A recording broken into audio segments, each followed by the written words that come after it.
আল্লাহ রাব্বুল আলামিন সূরা হজের মধ্যে বলেন, ইয়া আইয়ুহান নাসুত্তাকু রাব্বাকুম ইন্না যালজালাতাস সাআতি শাইউন আযীম।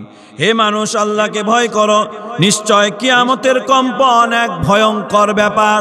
আল্লাহর রাসূল সাল্লাল্লাহু আলাইহি ওয়াসাল্লাম বলেন, আমি কিভাবে শান্তিতে থাকি যখন ইসরাফিল আলাইহিস সালাতু ওয়াস সালাম সদা সর্বদাই আল্লাহ রাব্বুল আলামিন যে সিংহা তারে দিয়েছে হাতে ধরে আছে, কান আল্লাহ রাব্বুল আলামিনের অর্ডারের অপেক্ষায় রয়েছে। ইসরাফিল আলাইহিস সালাতু ওয়াস সালাম যখন সিংহায় ফু দেবে, আল্লাহ রাব্বুল আলামিন এই পৃথিবীতে যা কিছু আছে সব তুলার মতো উঠতে আরম্ভ করবে। শুধু তা নয়, আবারও ইসরাফিল আলাইহিস সালাতু ওয়াস সালাম যখন সিংহায় ফু দিবে, আল্লাহ রাব্বুল আলামিন কিয়ামতের বিচারের ব্যবস্থা চালু করবে। সম্মানিত উপস্থিতি, কিয়ামতের ময়দানে আল্লাহ রাব্বুল আলামিন যখন সমস্ত মানুষকে একত্রিত করবেন, আল্লাহ রাব্বুল আলামিন বিচার আরম্ভ করবেন। এই বিচারের ধাপ হবে, বিচারের স্তর হবে তিন ধরনের। প্রথম নাম্বার, আল্লাহ রাব্বুল আলামিন একজন একজন করে মানুষদেরকে ডাক দিবেন। আল্লাহ রাব্বুল আলামিন সূরা মারইয়ামের 95 নম্বর আয়াতের মধ্যে বলেন, ওয়া কুল্লুহুম আতিহি ইয়াউমাল কিয়ামাতি ফারদা। আল্লাহ রাব্বুল আলামিন কিয়ামতের মাঠে প্রত্যেক মানুষকে আলাদা আলাদা ভাবে ডাক দিবে। আল্লাহ রাব্বুল আলামিন প্রত্যেক মানুষকে আলাদা আলাদা ভাবে ডাক দিয়ে আল্লাহ রাব্বুল আলামিন প্রত্যেকের আমলনামা প্রত্যেকের হাতে ধরা দিয়ে বলবে, ইকরা কিতাবাকা কাফা বিনাফসিকাল ইয়াউমা আলাইকা হাসিবা। আল্লাহ রাব্বুল আলামিন আমলনামা হাতে দিয়ে বলবে, তুমি সারা জীবন কি করেছো এই আমলনামা তোমার হাতে দেওয়া হলো। আপনার আমার হাতে যখন আমলনামা দেয়া হবে, আপনি আমি দেখব সারা জীবন যা করেছি। বান্দা আল্লাহর ডাক দিয়ে বলবে, আল্লাহ ছোট থেকে ছোট, বড় থেকে বড় সব কিছুই তো দেখি এর মধ্যে উঠায়া রয়েছে। আল্লাহ রাব্বুল আলামিন কিয়ামতের মাঠে সর্বপ্রথম একে একে ডাক দিয়ে এরপরে আল্লাহ রাব্বুল আলামিন বান্দার হিসাব করবে। দ্বিতীয় নাম্বার যে বিষয়টি, আল্লাহ রাব্বুল আলামিন এরপরে আপনার আমার বিচারের ব্যবস্থা করবে। দ্বিতীয় ধাপ, আপনি আমি যাকে অনুসরণ করতাম বা যারে নেতা মনে করতাম, নেতার সাথে আল্লাহ রাব্বুল আলামিন আপনার আমার বিচারের ব্যবস্থা করবে। আল্লাহ রাব্বুল আলামিন সূরা বনী ইসরাঈলের 71 নম্বর আয়াতের মধ্যে বলেন, ইয়াউমা নাদউ কুল্লা উনাসিম বিইমামিহিম। আল্লাহ রাব্বুল আলামিন কিয়ামতের মাঠে দ্বিতীয় ধাপে বিচার করবে। ওই সমস্ত ব্যক্তিগুলোকে সহকারে আপনাকে আমাকে ডাকবে। দুনিয়ার বুকে যাদেরকে আপনি আমি ইমাম মনে করতাম, দুনিয়ার বুকে যারে আপনি আমি নেতা মনে করতাম। এখন বিষয় হচ্ছে, বুকে হাত দিয়ে একটা বার চিন্তা করে দেখেন তো, আপনি আমি যারে নেতা মনে করি, এই নেতা সহকারে যদি আল্লাহর সামনে দাঁড়ায়, আল্লাহ রাব্বুল আলামিন জান্নাতের ফয়সালা করবে নাকি জাহান্নামের ফয়সালা করবে?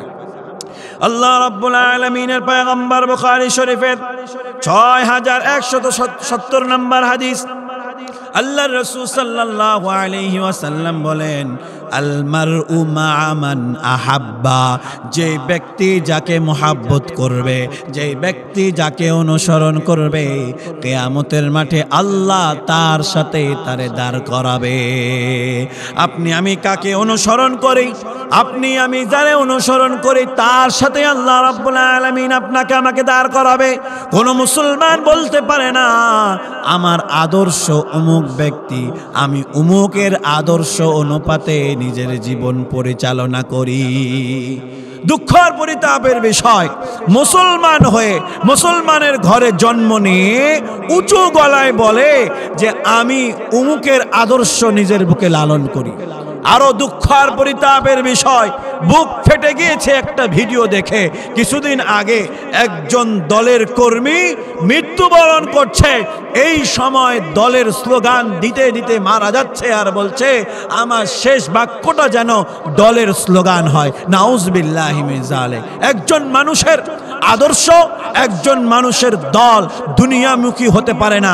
মুসলমানের আদর্শ, মুসলমানের নেতা একমাত্র মুহাম্মদুর রাসূলুল্লাহ সাল্লাল্লাহু আলাইহি ওয়াসাল্লাম। আল্লাহ রাব্বুল আলামিন কালামে হাকিমের মধ্যে ঘোষণা করে দিয়েছেন যে আমি রাসূলুল্লাহ সাল্লাল্লাহু আলাইহি ওয়াসাল্লামকে উসওয়াতুন হাসানা, মুসলমান জাতির জন্য পথ প্রদর্শক, মুসলমান জাতির আদর্শ হিসেবে পাঠিয়েছি।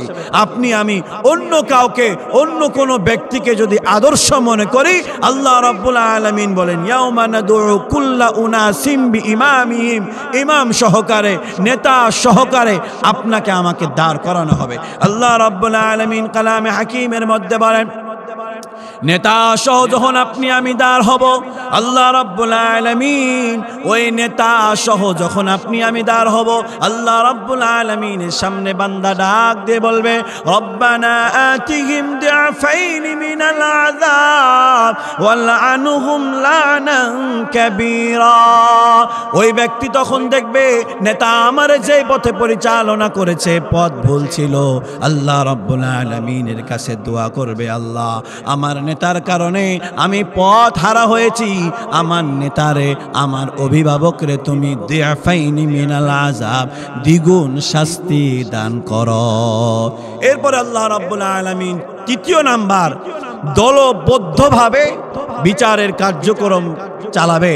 আপনি আমি যে দলকে অনুসরণ করি এই দল সহকারে আল্লাহ রাব্বুল আলামিন কিয়ামতের মাঠে আপনাকে আমাকে ডাক দিবে। আল্লাহ রাব্বুল আলামিন সূরা সাফফাতের 22 এবং 23 নম্বর আয়াতের মধ্যে বলেন উহশুরুল্লাযীনা যালামু ওয়া আযওয়াজাহুম ওয়া মা কানু ইয়াবুদুন মিন দুনিল্লাহি ফাহদুহুম ইলা সিরাতিল জাহিম। আল্লাহ রাব্বুল আলামিন সেই দিন ডাক দিয়ে বলবে আমি ছাড়া তোমরা যারা অন্যদের উপাসনা করতে, অন্য দলের অনুসরণ করতে, অন্য নেতার অনুসরণ করতে, তোমরা দলবদ্ধভাবে একত্রিতভাবে আসো, আমি আল্লাহ তোমাদের জন্য জাহান্নামের ফয়সালা করে রেখেছি। এরপর আল্লাহ রাব্বুল আলামিন সূরা মারিয়ামের 85 এবং 86 নম্বর আয়াতের মধ্যে বলেন ইয়াউমা নাহশুরুল মুত্তাকিন ইলার রহমানি ওয়াফদা। আল্লাহ রাব্বুল আলামিন এই আয়াতের মধ্যে বলে এবার মুত্তাকি বান্দাদেরকে দলবদ্ধভাবে আল্লাহ রাব্বুল আলামিন ডাক দিবেন। তোমরা দলবদ্ধভাবে আল্লাহর দ্বীন কায়েম করার চেষ্টা করেছ, তোমরা দলবদ্ধভাবে দুনিয়ার জমিনে, আল্লাহর জমিনে আল্লাহর দ্বীন কায়েম করার চেষ্টা করেছ, দুনিয়ার বুকে কোরআন যেভাবে বলে সেইভাবে চলার চেষ্টা করেছ, নবীকে অনুসরণ করেছ, দলবদ্ধভাবে আসো, আমি আল্লাহ তোমাদের জন্য জান্নাতের ফয়সালা করে দিলাম।